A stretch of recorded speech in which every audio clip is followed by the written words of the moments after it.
Қайырлы күн қыздар, мен бүгін осындай қаймақты бәліш, яғни сметаник пирогын дайындадым.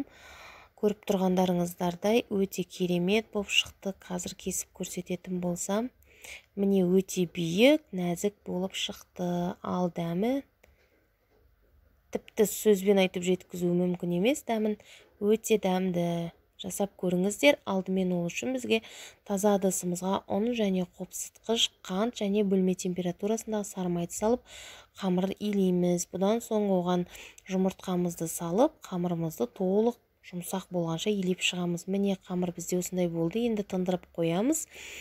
Одан соң салмасын дайындаймыз. Ол үшін бөлек ыдысымызға қаймағымызды, ванилинімізді және де жұмыртқаларымызды салып, үстінен қантымызды қосып, бір келкі масса етіп араластырамыз. Бұл аралықта біз пешімізді 180 градусқа қыздырып қоямыз.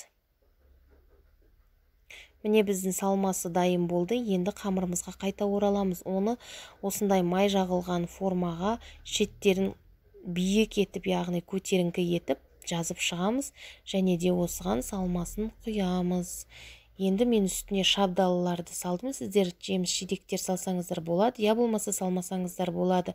180 градусқа 30 минут пісіріп алдық. Піскен бәлішті бір түнге тоңазытқышқа қою керек міндетті түрде. Мен бетіне қант ұнтағын септім. Жасап көріңіздер, аз болсын.